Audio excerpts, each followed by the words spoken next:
회장님, 오늘의 일정은 모두 끝났습니다. 새로운 비서 미정이 단호한 목소리로 말했습니다. 하지만 우린 아직 할 게 더 남았죠? 미정이 미소를 지으며 조용히 회장실의 문을 잠그고 정호에게로 다가왔습니다. 두 사람은 서로에게 다가가 애틋한 눈길로 바라보았습니다.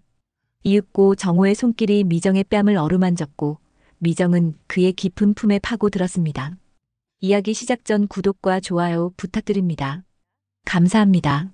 서울 강남구에 위치한 대한건설 본사 20층 회장실에서는 아침부터 무거운 분위기가 흘렀습니다.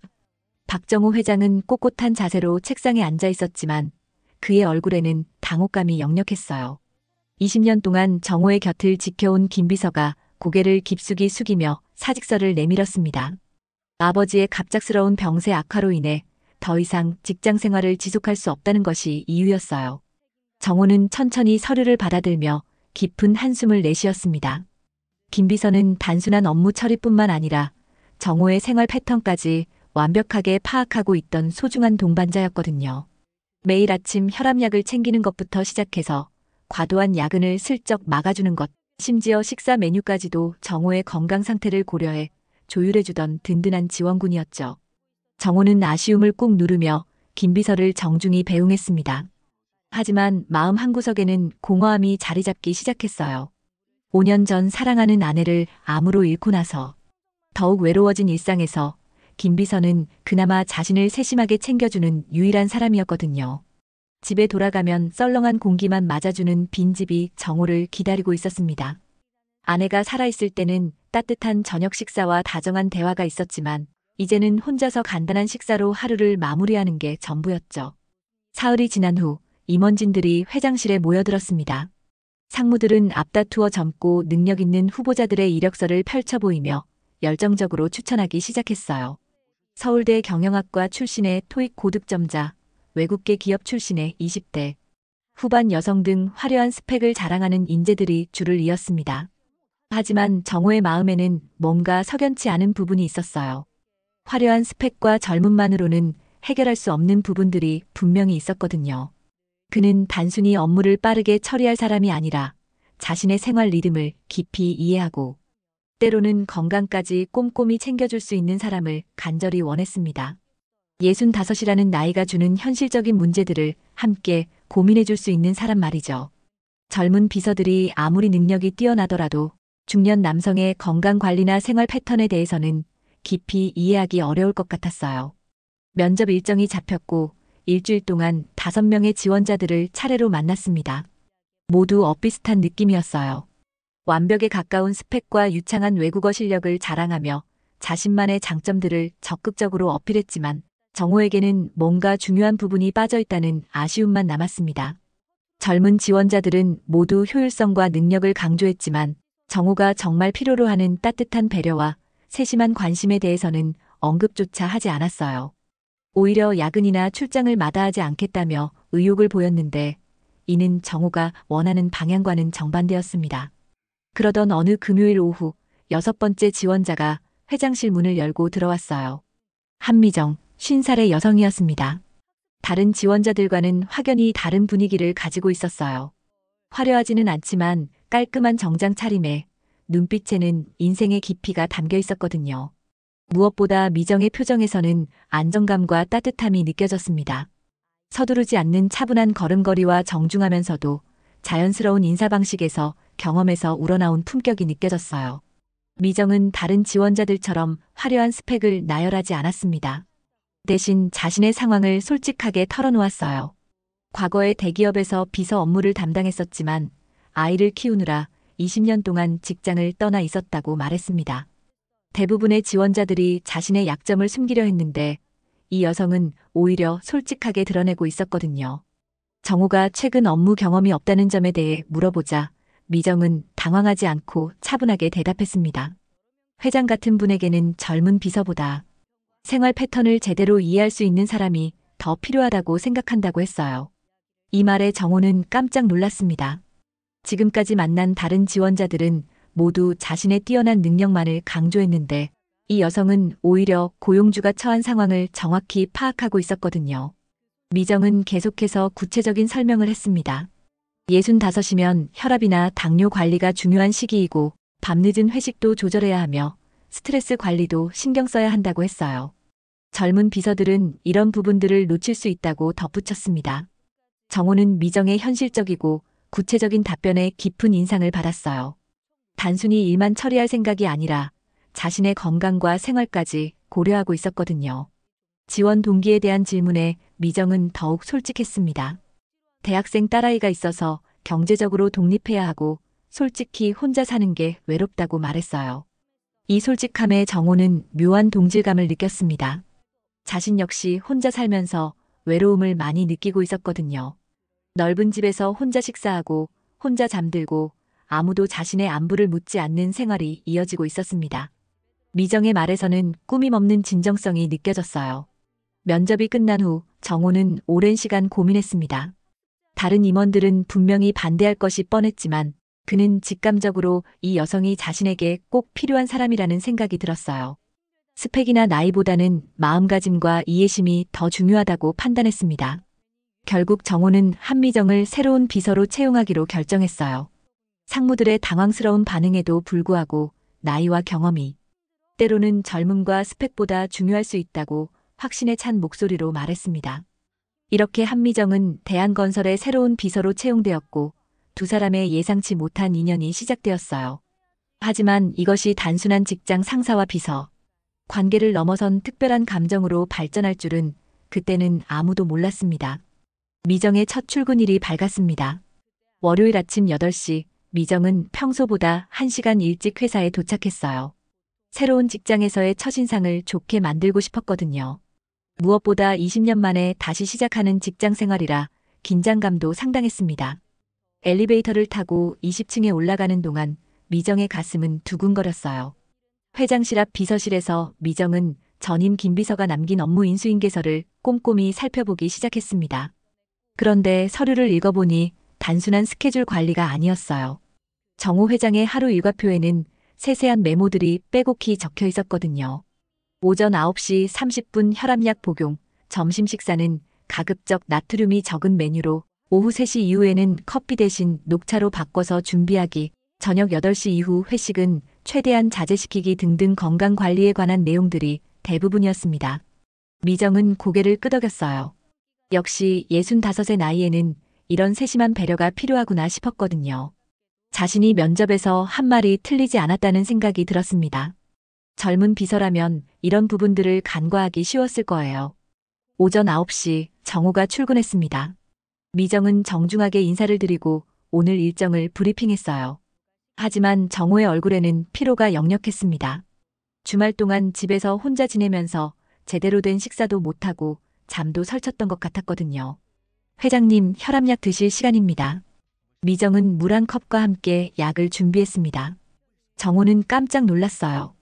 김비서가 없어진 지 2주 동안 혈압약을 깜빡하는 일이 잦았거든요. 아, 맞네요. 감사합니다. 정호는 미정의 세심함에 고마운 마음이 들었습니다. 이미 첫날부터 자신의 건강을 챙겨주고 있었거든요. 점심시간이 되자 미정은 회장실로 들어갔습니다. 정호는 서류 더미에 파묻혀 있었어요.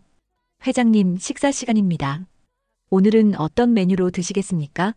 정호는 고개를 들며 말했습니다. 그냥 간단히 샌드위치나 가져다 달라고 했어요. 하지만 미정은 고개를 저었습니다. 제대로 된 식사를 하셔야 합니다. 나트륨이 적은 한식 정식으로 주문하겠습니다. 미정의 단호한 태도에 정호는 의외라는 표정을 지었지만 곧 미소를 띄었어요. 오랜만에 자신을 걱정해주는 사람을 만난 기분이었거든요. 며칠이 지나면서 미정의 세심한 배려는 계속되었습니다. 오후 늦게까지 회의가 이어질 때는 중간중간 차를 준비해 주었고 저녁 회식 약속이 있을 때는 미리 상대방에게 연락해서 시간을 조정해 주었어요. 특히 금요일 저녁 회식은 가급적 토요일 점심 모임으로 바꿔주었습니다. 정호는 처음에는 이런 변화가 어색했어요. 하지만 점차 몸이 편해지는 것을 느꼈습니다. 규칙적인 식사와 적당한 휴식 덕분에 컨디션이 좋아졌거든요. 무엇보다 누군가 자신을 세심하게 챙겨준다는 느낌이 마음을 따뜻하게 만들었어요. 미정 역시 정호를 관찰하면서 많은 것을 깨달았습니다. 겉으로는 강인해 보이지만 실제로는 외로움을 많이 타는 사람이었어요. 점심시간에도 혼자 식사하는 일이 많았고 퇴근 후에도 집에 가기 싫어하는 듯한 모습을 보였거든요. 미정은 자연스럽게 정호의 마음을 이해하게 되었습니다. 자신도 혼자 사는 외로움을 알고 있었기 때문이죠. 그런데 그날 밤 예상치 못한 일이 벌어졌습니다. 정호가 갑작스러운 중요 계약 건으로 인해 밤늦게까지 사무실에 남아있게 된 거예요. 미정은 퇴근 시간이 지났지만 정호를 혼자 두고 갈 수 없었습니다. 회장님, 저도 남아있겠습니다. 아니에요, 집에 가세요. 딸도 기다리고 있을 텐데. 하지만 미정은 자리를 뜨지 않았습니다. 대신 따뜻한 차를 준비해서 가져다 주었어요. 밤이 깊어갈수록 정호의 얼굴은 점점 창백해졌습니다. 밤 11시가 넘어서 정호가 갑자기 책상에 고개를 떨구며 비틀거리기 시작했어요. 미정은 깜짝 놀라 달려갔습니다. 회장님, 괜찮으세요? 정호는 어지럼증과 함께 식은땀을 흘리고 있었어요. 미정은 즉시 정호를 의자에 앉히고 물을 가져다 주었습니다. 그리고 가방에서 응급처치용 혈압 측정기를 꺼냈어요. 혹시 모를 상황에 대비해 미리 준비해둔 것이었거든요. 혈압이 많이 올라갔네요. 지금 당장 병원에 가셔야 합니다. 미정의 단호한 목소리에 정호는 고개를 저었어요. 괜찮다고 잠깐 쉬면 된다고 했습니다. 하지만 미정은 물러서지 않았어요. 나이 생각도 좀 하고 사세요. 이런 식으로 몸을 혹사하면 큰일 납니다. 미정의 따뜻하면서도 단호한 꾸중에 정호는 마음이 울컥했습니다. 오랜만에 진심으로 자신을 걱정해주는 사람을 만났다는 생각이 들었거든요. 아내가 살아있을 때도 이렇게 자신의 건강을 챙겨주곤 했는데 그때의 기억이 떠올랐어요. 결국 정호는 미정과 함께 응급실에 갔고 검사 결과 과로로 인한 일시적 혈압 상승이라는 진단을 받았습니다. 의사는 충분한 휴식과 스트레스 관리가 필요하다고 당부했어요. 병원에서 돌아오는 길, 택시 안에서 둘 사이에는 묘한 침묵이 흘렀습니다. 정호는 미정을 바라보며 고마움과 함께 새로운 감정이 생겨나는 것을 느꼈어요. 단순한 업무적 관계를 넘어선 무언가였거든요. 미정 역시 마찬가지였습니다. 정호를 걱정하는 자신의 마음이 단순한 동정심이나 책임감을 넘어선다는 것을 깨달았어요. 언제부턴가 이 외로운 남자에게 인간적인 애정을 느끼기 시작했다는 걸 인정해야 했습니다. 그날 밤 각자의 집에서 정호와 미정은 서로에 대한 특별한 감정이 생겨났다는 것을 조용히 인정했어요. 하지만 이것이 앞으로 어떤 시련들을 가져올지는 아직 알 수 없었습니다. 미정이 비서로 일한 지 한 달이 지나면서 회사 분위기는 눈에 띄게 변했습니다. 정호 회장의 컨디션이 좋아졌고 그 덕분에 회의도 더 효율적으로 진행되었어요. 직원들은 미정의 세심한 배려 덕분이라며 긍정적으로 평가했습니다. 하지만 모든 사람이 이런 변화를 반가워하지는 않았어요. 그런 어느 목요일 오후 정호의 큰아들 상우가 예고 없이 회사에 나타났습니다. 35의 나이로 아버지 회사에서 상무로 일하고 있던 상우는 평소보다 굳은 표정을 짓고 있었어요. 최근 직원들 사이에서 돌고 있는 이야기들이 그를 불안하게 만들었거든요. 아버지, 잠깐 이야기 좀 할 수 있을까요? 상우는 회장실로 들어가자마자 직설적으로 말을 꺼냈습니다. 새로운 비서에 대한 이야기였어요. 직원들 사이에서 아버지가 미정에게 특별한 관심을 보인다는 소문이 돌고 있다는 것이었죠. 정호는 당황했습니다. 자신이 미정에게 느끼는 감정을 아직 정리하지 못한 상태였는데 벌써 주변에서 눈치를 채고 있었던 거예요. 무슨 소리인지 모르겠구나. 아버지, 솔직히 말씀해 주세요. 그 여자 뭔가 수상하지 않나요? 젊고 능력 있는 비서들을 제치고 굳이 50대 여자를 선택한 이유가 뭡니까? 상우의 의심 어린 시선에 정호는 마음이 복잡해졌어요.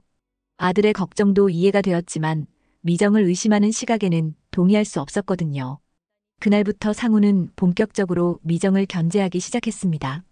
직원들에게 은근히 미정에 대한 부정적인 이야기를 퍼뜨렸어요.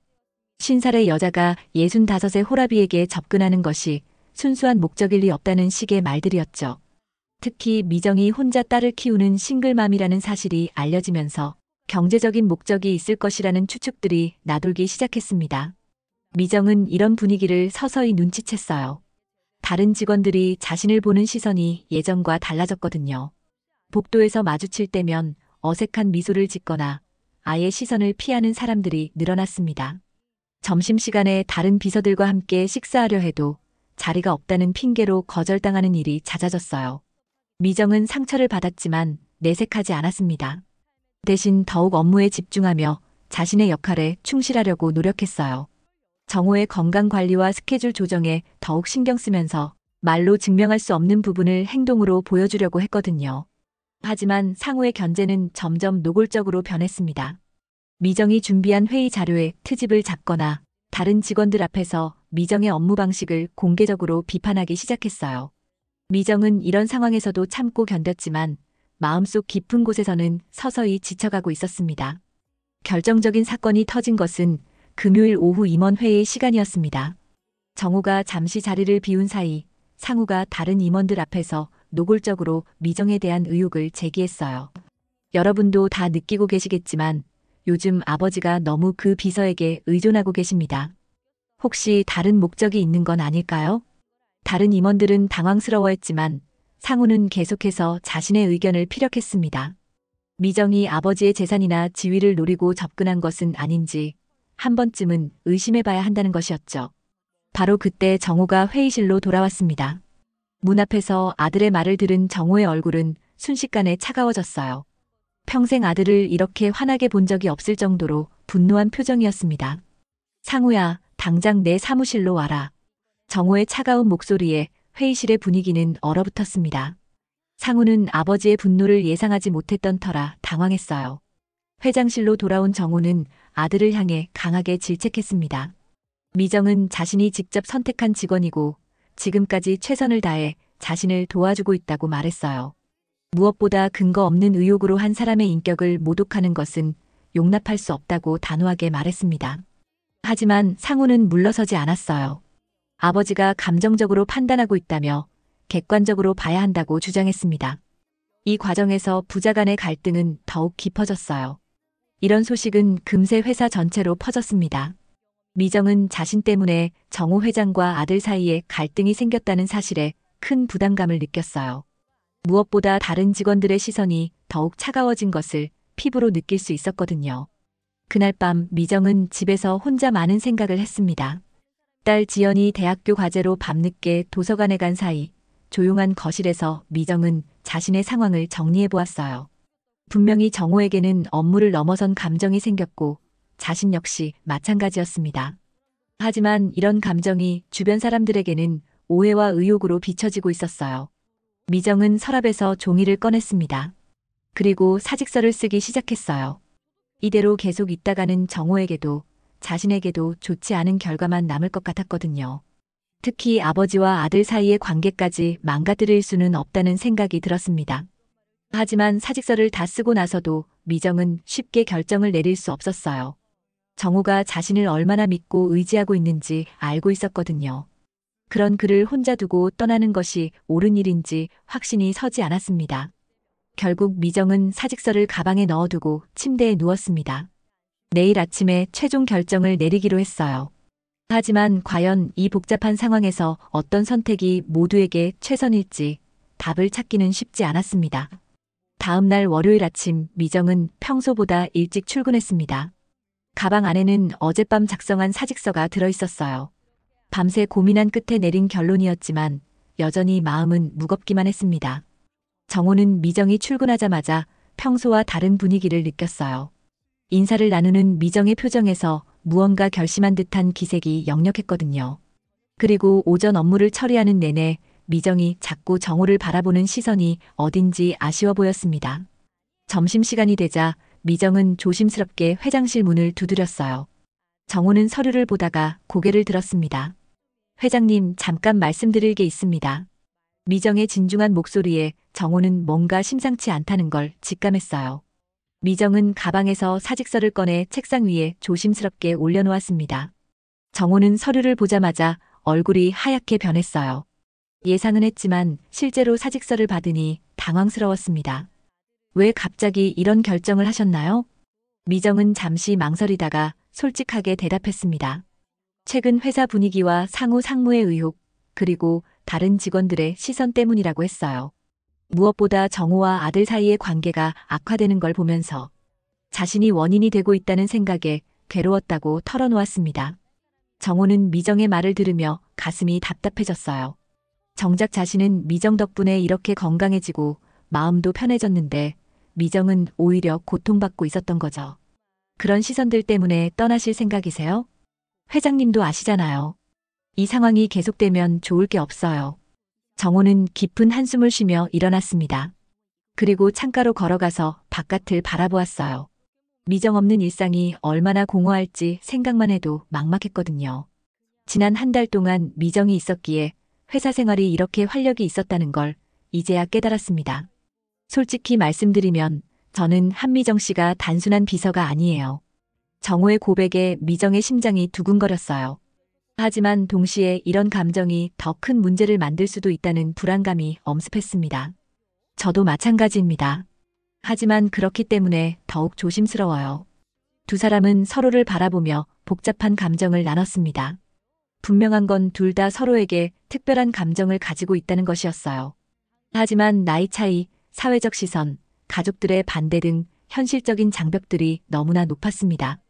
그날 저녁 정호는 혼자 고민하다가 한 가지 결심을 했어요.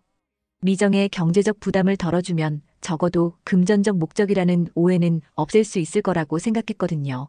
미정의 딸 지연이가 다니는 대학교에 장학금 명목으로 등록금을 지원하기로 했습니다. 하지만 이런 정호의 마음을 미정은 전혀 모르고 있었어요.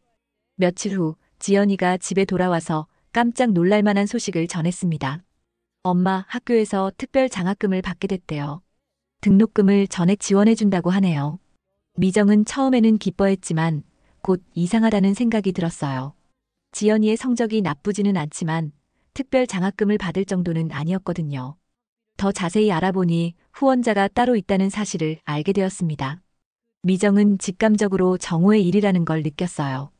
그리고 다음 날 바로 정호를 찾아갔습니다. 정호는 미정의 날카로운 시선을 받으며 어쩔 수 없이 사실을 인정했어요. 왜 이런 일을 하셨나요? 제가 돈 때문에 회장님께 접근한다는 오해를 받고 있는 상황에서요. 미정의 목소리에는 상처와 실망이 섞여 있었습니다.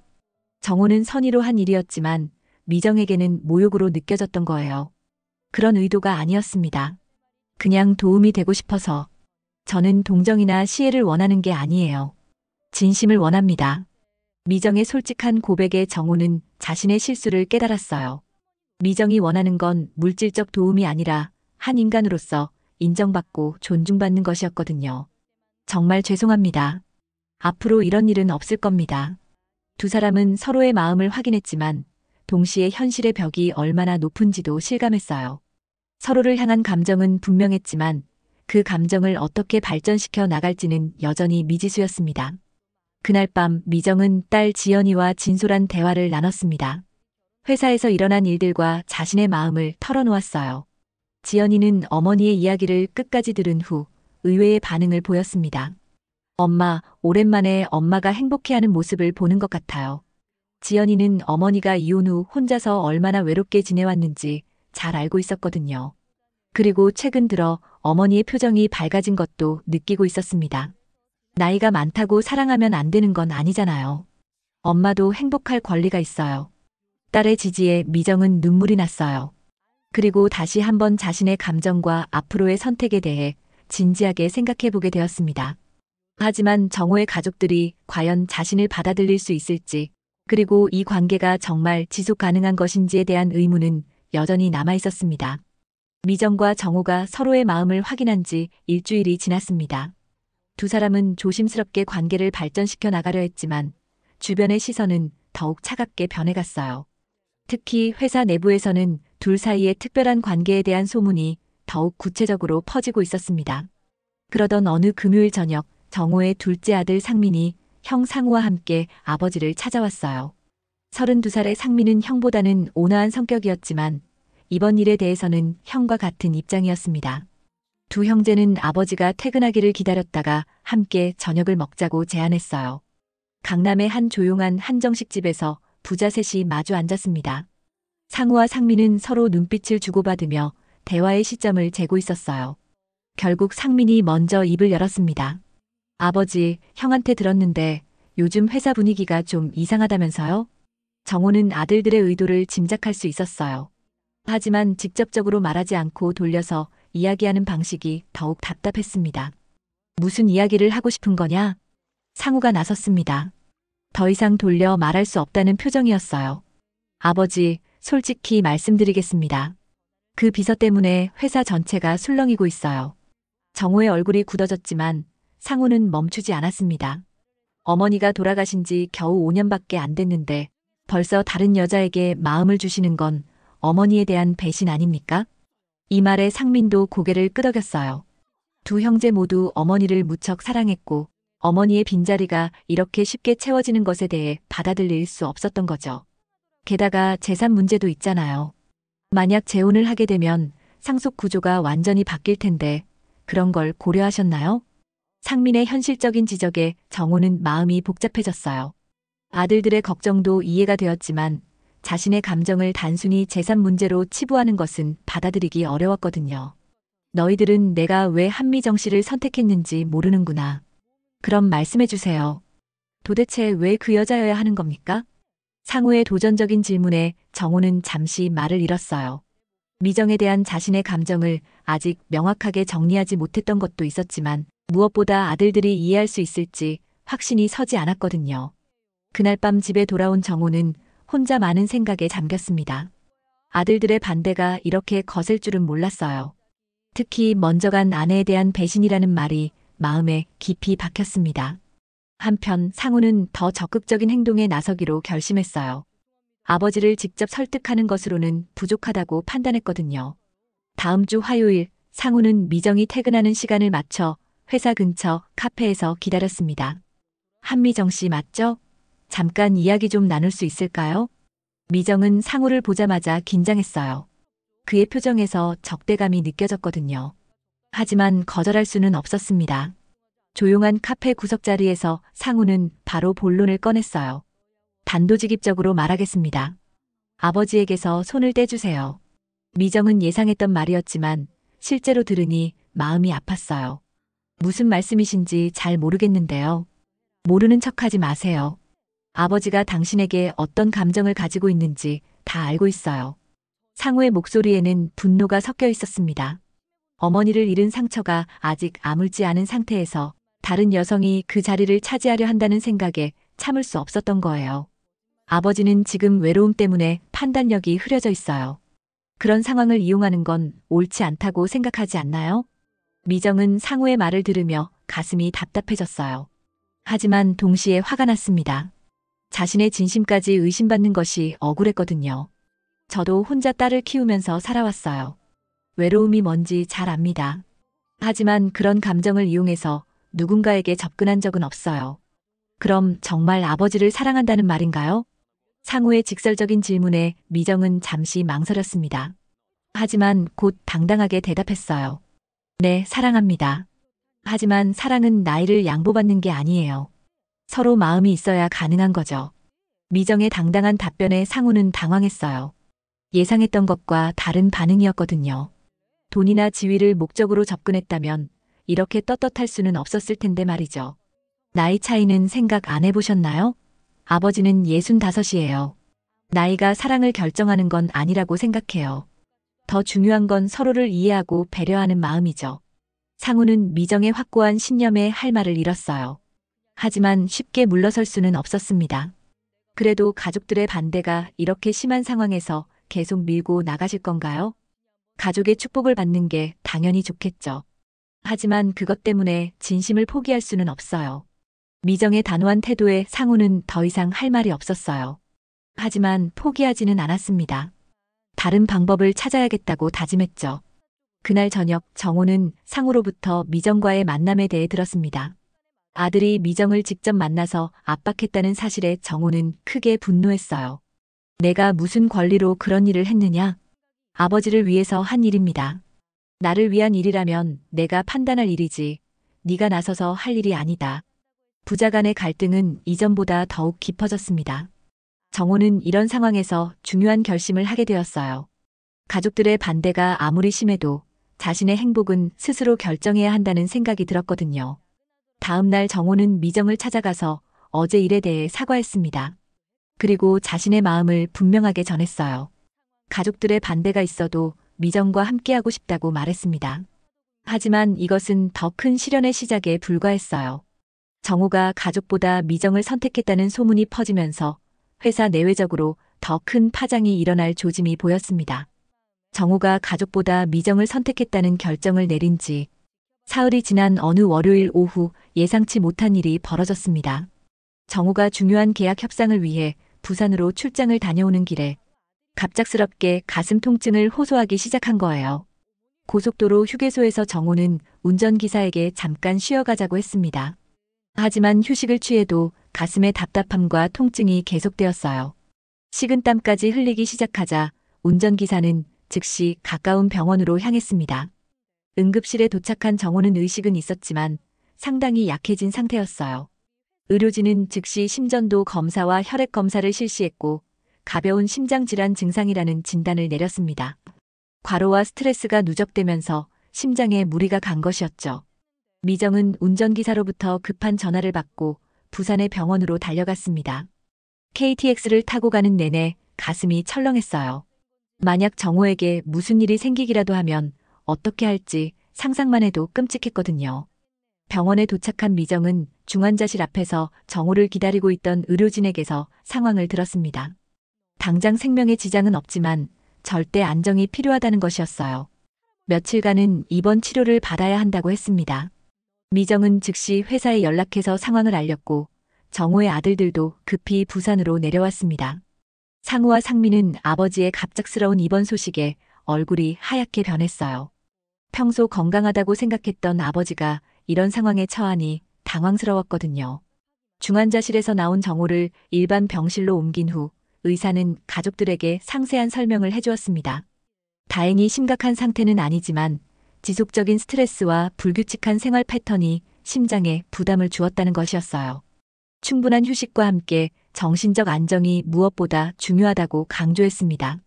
그날부터 미정은 병원에서 밤낮으로 정우를 돌봤습니다. 회사 일은 다른 직원들에게 맡기고 오직 정우의 회복에만 집중했어요. 간병용 침대를 병실에 들여놓고 24시간 정우 곁을 지켰습니다. 식사 시간을 챙기고 약을 먹이고 의료진과의 상담에도 빠짐없이 참석했어요. 상우와 상민은 처음에는 미정의 이런 모습을 복잡한 시선으로 바라봤습니다. 하지만 시간이 지나면서 점차 생각이 바뀌기 시작했어요. 미정이 정말로 아버지를 위해 자신의 모든 것을 희생하고 있다는 걸 직접 목격했거든요. 특히 정우가 입원한 지 사흘째 되던 밤 결정적인 순간이 찾아왔습니다. 정우가 갑자기 호흡곤란을 일으키며 의식을 잃기 시작한 거예요. 미정은 즉시 간호사를 불렀고 의료진이 응급처치를 하는 동안 병실 밖에서 초조하게 기다렸습니다. 그때 상우는 미정이 혼자서 눈물을 흘리며 중얼거리는 소리를 들었어요. 아직 사랑한다고 제대로 말도 못했는데 이러면 안 되는데. 미정의 절절한 걱정과 후회 섞인 목소리에 상우는 가슴이 뭉클해졌습니다. 이것이 진정한 사랑의 모습이구나 싶었거든요. 돈이나 지위를 노린 것이라면 이렇게 진심으로 걱정할 리가 없었을 텐데 말이죠. 다행히 정우는 20분 후에 의식을 되찾았습니다. 의사는 일시적인 증상이었지만 앞으로 더욱 주의 깊게 관리해야 한다고 당부했어요. 정우가 눈을 뜨자마자 가장 먼저 찾은 건 미정이었습니다. 괜찮으세요? 정말 놀랐어요. 미정의 눈가에는 아직 눈물이 마르지 않았어요. 정우는 미정의 손을 잡으며 고마움을 표현했습니다. 고생 많으셨어요. 정말 미안합니다. 이 장면을 지켜본 상민도 마음이 움직였어요. 아버지를 이렇게 진심으로 걱정하고 돌보는 사람이 있다는 게 고마웠거든요. 형제들은 서로 눈빛을 주고받으며 그동안의 생각을 반성하기 시작했습니다. 일주일간의 입원 기간 동안 미정은 한 번도 병실을 떠나지 않았어요. 정우의 식사를 챙기고 약을 먹이고 심지어 면도까지도 직접 해주었습니다. 이런 미정의 헌신적인 모습을 본 상우와 상민은 점점 마음의 벽을 허물기 시작했어요. 특히 상민은 미정에게 먼저 다가가서 대화를 나눴습니다. 그동안 죄송했습니다. 아버지를 이렇게 잘 돌봐주시는 분은 정말 없을 것 같아요. 미정은 상민의 진심 어린 사과에 따뜻하게 응답했습니다. 그리고 자신도 정우를 통해서 가족의 소중함을 다시 느끼고 있다고 말했어요. 상우도 며칠 후에는 미정에게 솔직한 마음을 털어놓았습니다. 어머니를 잃은 상처 때문에 다른 여성을 받아들이기 어려웠다고 하지만 이제는 아버지의 행복이 더 중요하다는 걸 깨달았다고 했어요. 정우가 태어나는 날, 가족들은 모두 함께 서울로 돌아왔습니다. 차 안에서 정우는 지난 일주일간의 일들을 되돌아보며 많은 생각에 잠겼어요. 생사의 기로에서 진짜 중요한 것이 무엇인지 깨달았거든요. 무엇보다 미정의 진심과 헌신을 통해서, 그리고 아들들의 마음 변화를 통해서 진정한 사랑과 가족의 의미를 다시 발견할 수 있었습니다. 이제 새로운 시작을 위한 준비가 되었다는 생각이 들었어요. 병원에서의 일주일은 모든 사람들에게 소중한 깨달음을 준 시간이었습니다. 그리고 이것은 정우와 미정, 그리고 그들의 가족들이 진정한 화합으로 나아가는 중요한 전환점이 되었어요. 정우가 태어난 지 한 달이 지나면서 두 사람의 관계는 새로운 국면에 접어들었습니다. 건강을 되찾은 정우는 이번 입원을 계기로 인생에 대한 새로운 관점을 갖게 되었어요. 무엇보다 미정과 함께하는 시간이 얼마나 소중한지 깊이 깨달았거든요. 어느 토요일 오후 정우는 혼자 한강공원을 산책하며 중요한 결심을 굳혔습니다. 미정에게 정식으로 프로포즈를 하기로 한 것이었어요. 하지만 20대나 30대의 화려한 프로포즈가 아니라 자신들의 나이와 상황에 맞는 진정성 있는 방식으로 하고 싶었습니다. 정호는 먼저 금방을 찾아가서 반지를 고르기 시작했어요. 하지만 화려하고 비싼 다이아몬드 반지들을 보면서도 뭔가 어울리지 않는다는 생각이 들었습니다. 대신 단순하면서도 우아한 디자인의 반지를 선택했어요. 미정의 차분하고 품격 있는 성격에 더 잘 어울릴 것 같았거든요. 그날 저녁 정호는 미정을 조용한 한식당으로 초대했습니다. 두 사람만의 시간을 갖고 싶었어요. 미정은 평소와 다른 정호의 진중한 분위기를 느꼈습니다. 오늘 특별한 날인가요? 미정의 물음에 정호는 미소를 지으며 고개를 끄덕였어요. 그리고 지난 몇 달간 자신이 느꼈던 감정들을 차근차근 정리해서 말하기 시작했습니다. 한미정 씨, 저와 결혼해 주시겠습니까? 정호의 프로포즈는 화려하지 않았지만 진심이 담겨 있었어요. 미정은 예상했던 순간이었지만 실제로 들으니 가슴이 뜨거워졌습니다. 정말 괜찮을까요? 주변의 시선도 그렇고 나이 차이도 있고 그런 것들보다 더 중요한 건 우리의 마음 아닐까요? 정호의 확신에 찬 답변에 미정은 고개를 끄덕였어요. 하지만 동시에 현실적인 부분들도 고려해야 한다고 생각했습니다. 다음 날 일요일 정호는 아들들을 따로 만나서 자신의 결혼 의사를 공식적으로 알렸습니다. 상우와 상민은 이미 어느 정도 예상하고 있었던 터라 크게 놀라지는 않았어요. 대신 아버지의 건강과 행복이 우선이라고 생각하게 되었습니다. 아버지 결정을 존중하겠습니다. 대신 건강 관리는 더욱 철저히 해주세요. 상우의 말에 상민도 동의했어요. 병원에서 미정이 보여준 헌신적인 모습을 잊을 수 없었거든요. 한편 미정은 딸 지연이와 진솔한 대화를 나눴습니다. 지연이는 어머니의 결혼 소식을 들으며 복잡한 감정을 느꼈어요. 기쁘면서도 한편으로는 걱정스러웠거든요. 엄마, 정말 행복하신 거죠? 응, 그런 것 같아. 엄마도 이런 마음 처음이야. 지연이는 어머니의 밝아진 표정을 보며 안심했습니다. 이혼 후 혼자서 자신을 키우느라 얼마나 힘들었는지 잘 알고 있었거든요. 엄마가 행복해하는 모습을 오랜만에 보는 것 같아요. 제가 응원할게요. 딸의 축복에 미정은 눈물이 났어요. 가장 소중한 사람이 자신의 결정을 지지해준다는 것이 얼마나 큰 힘이 되는지 새삼 느꼈습니다. 결혼 준비는 생각보다 복잡했어요. 50대와 60대의 결혼이다 보니 일반적인 결혼식과는 다른 부분들이 많았거든요. 화려한 예식장보다는 가족들과 가까운 지인들만 초대하는 소규모 결혼식을 계획했습니다. 특히 정호는 미정의 경제적 부담을 덜어주기 위해 모든 준비를 자신이 맡겠다고 했어요. 하지만 미정은 이를 거절했습니다. 저도 결혼의 주체예요. 제 몫은 제가 하겠습니다. 미정의 당당한 태도에 정호는 더욱 그녀를 존경하게 되었어요. 경제적으로 의존하려 하지 않고 동등한 파트너로서 관계를 만들어가려는 모습이 인상적이었거든요. 2달 후 조용한 웨딩홀에서 약혼식을 가졌습니다. 정호의 아들들과 미정의 딸, 그리고 양가의 가까운 친척들만 참석한 소박하지만 따뜻한 자리였어요. 상우는 아버지를 축복하는 짧은 인사말을 했습니다. 아버지를 이렇게 세심하게 돌봐주실 분은 정말 없을 거예요. 앞으로도 건강하게 지내시길 바랍니다. 상우의 진심 어린 축사에 참석자들은 모두 감동했어요. 그동안의 갈등을 뒤로하고 진정으로 아버지의 행복을 바라는 마음이 전해졌거든요. 지연이도 어머니와 정호에게 축하 인사를 건넸습니다. 두 분이 서로를 아끼고 사랑하는 모습을 보면서 저도 많이 배웠어요. 행복하세요. 약혼식이 끝난 후 정호와 미정은 손을 잡고 한강을 걸었습니다. 두 사람 모두 새로운 인생의 시작에 대한 설렘과 함께 약간의 긴장감도 느꼈어요. 정말 괜찮을까요? 우리 나이에 이런 일이. 미정의 걱정에 정호는 그녀의 손을 꼭 잡았습니다. 나이가 많다고 해서 사랑하면 안 되는 건 아니에요. 오히려 이 나이니까 더 소중한 거 아닐까요? 정호의 말에 미정은 고개를 끄덕였어요. 젊은 시절의 열정적인 사랑과는 다르지만 서로를 깊이 이해하고 배려하는 성숙한 사랑이 있었거든요. 약혼 소식이 알려지면서 회사 내외적으로도 다양한 반응들이 나타났습니다. 일부는 축하해 주었지만 여전히 곱지 않은 시선들도 있었어요. 하지만 두 사람은 이제 그런 시선들에 흔들리지 않을 만큼 확고한 신념을 갖게 되었습니다. 결혼식 날짜를 석 달 후로 정하고 본격적인 준비에 들어갔어요. 이제 정말로 새로운 가족이 되기 위한 마지막 단계만 남았습니다.